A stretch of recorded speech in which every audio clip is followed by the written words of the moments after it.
Assalamualaikum warahmatullahi wabarakatuh. Kembali lagi di video praktikum IPA terpadu. Di sini saya Putri Hidayah akan memaparkan laporan hasil praktikum tentang zat adiktif bahan pangan. Tujuan praktikum kali ini yaitu mahasiswa diharapkan mampu membedakan antara pewarna alami dan buatan. Dasar teori, warna pada makanan menjadi salah satu hal yang dipertimbangkan konsumen untuk memilih makanan. Warna makanan dapat diperoleh dengan menambahkan pewarna alami maupun buatan. Zat pewarna pada makanan termasuk dalam kategori zat adiktif yang bertujuan untuk memperbaiki tampilan dan daya tarik bagi konsumen. Zat perwarna sendiri termasuk dalam kategori bahan tambahan pangan yang berfungsi untuk memperbaiki warna makanan selama proses pengolahan dan untuk memberi warna pada makanan agar kelihatan lebih menarik. Zat adiktif sendiri adalah zat yang ditambahkan dalam makanan atau minuman. Bahan ini banyak ditemui di pasaran, terdapat berbagai macam jenisnya, diantaranya ada pengawet, pewarna, pengental, dan lainnya. Penambahan zat adiktif ini bertujuan untuk memperbaiki warna, cita rasa, dan tekstur pada suatu makanan.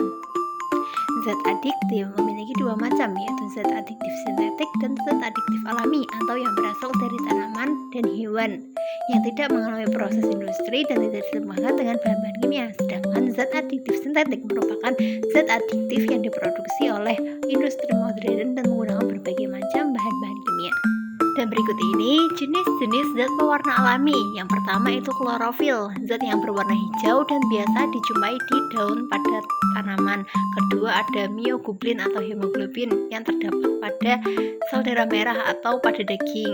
Ketiga ada karotenoid yang berwarna ungu atau oranye yang biasa dijumpai pada wortel. Ketiga antosianin, pigmen merah yang biasanya terdapat pada bunga.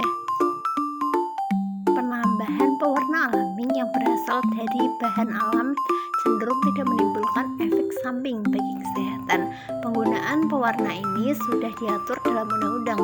Pewarna makanan yang diizinkan diantaranya itu ada berlian biru, coklat HT, hijau, VCV, kuning VCV, dan eritrol.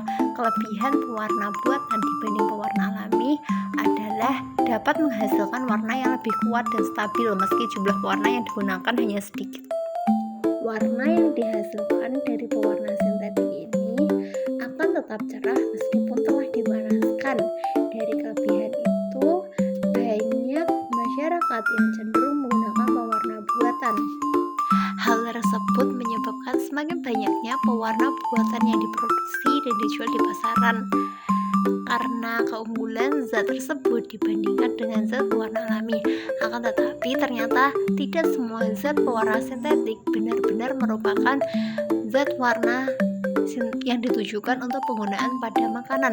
Beberapa pewarna sintetik yang berdampak negatif bagi tubuh seperti rhodamin pie, tartarazin, dan karsinogen. Tidak semua bahan tambahan yang digunakan aman untuk kesehatan, misalkan seperti pewarna tekstil methyl yellow dan rhodamin B yang digunakan untuk pewarna dalam makanan. Bahan tersebut mengandung logam berat yang bersifat karsinogenik sehingga menimbulkan berbagai penyakit pada manusia. Maka perlu adanya peningkatan kemampuan masyarakat untuk mengenali makanan yang mengandung zat berbahaya, seperti contohnya pewarna buatan ini. Dengan menggunakan bahan-bahan alami dapat menjadi salah satu solusi alternatif untuk mendeteksi ada tidaknya suatu zat pewarna berbahaya pada makanan. Melalui praktikum ini, kami mencoba untuk mengenali zat makanan yang mengandung zat pewarna sintetik ataupun buatan. Dan berikut alat dan bahan yang kami butuhkan. Berikut bahan yang kami butuhkan dalam praktikum. Yang pertama itu ada minuman kemasan yang berwarna, kedua ada Nutrijel, ketiga ada daun pandan dan kunyit, keempat ada kulit batang secang. Berikut alat yang kami butuhkan ada kettle pemanas air, pipet tetes, alum mortal, dan sepasang gelas beker. Selanjutnya prosedur kerja.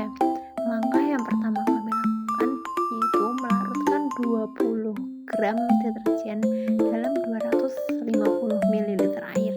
Kemudian kami meneteskan sebanyak 5 tetes larutan deterjen pada ekstrak kunyit dan batang secang. Kemudian kami mengolah langkah 1-3 pada sampel larutan pewarna buatan dan membandingkan hasil akhir dari sampel pewarna buatan dan pewarna alami. Berikut tabel data hasil praktikum yang telah kami lakukan. Berikutnya pembahasan.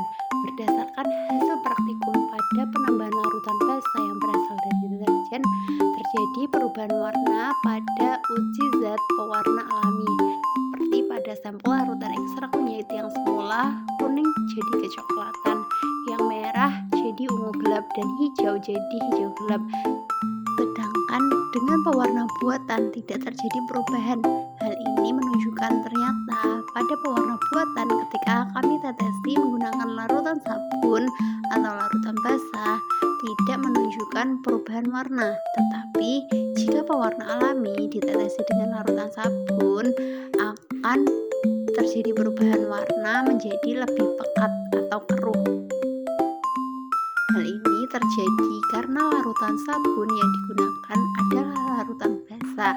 Ketika ditetesi dengan pewarna alami, zat tersebut akan bereaksi dan akan membentuk warna baru. Tetapi jika diteteskan ke pewarna buatan, zat tersebut tidak akan bereaksi sehingga akan tetap berwarna seperti semula. Hal ini sejalan menurut pendapat bahwa kandungan senyawa fitokimia yang terdapat pada larutan kayu secang jika direaksikan pada larutan asam menunjukkan warna kuning jingga, pada larutan netral menunjukkan warna merah, dan pada larutan basah menunjukkan warna ungu atau violet. Dan pada larutan kunyit dengan pH 1-7 atau bersifat asam akan berwarna kuning, dan pH 7-14 atau bersifat basah akan berubah menjadi warna merah bata atau kecoklatan. Kesimpulan pada praktikum kali ini yaitu berdasarkan hasil praktikum diperoleh sampel makanan yang mengandung pewarna sintetis, yaitu pada sampel makanan jelly dan minuman serbuk. Sedang pada sampel makanan yang terindikasi mengandung bahan pewarna alami, yaitu pada minuman Floridina Orange yang menunjukkan perubahan warna setelah ditetesi dengan larutan basah.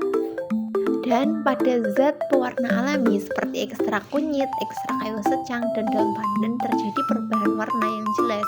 Hal ini sejalan dengan hasil penelitian Sundari bahwa ekstrak kunyit jika berada dalam larutan yang bersifat alkali akan berwarna merah kecoklatan, sedangkan dalam larutan yang bersifat asam akan berwarna kuning muda.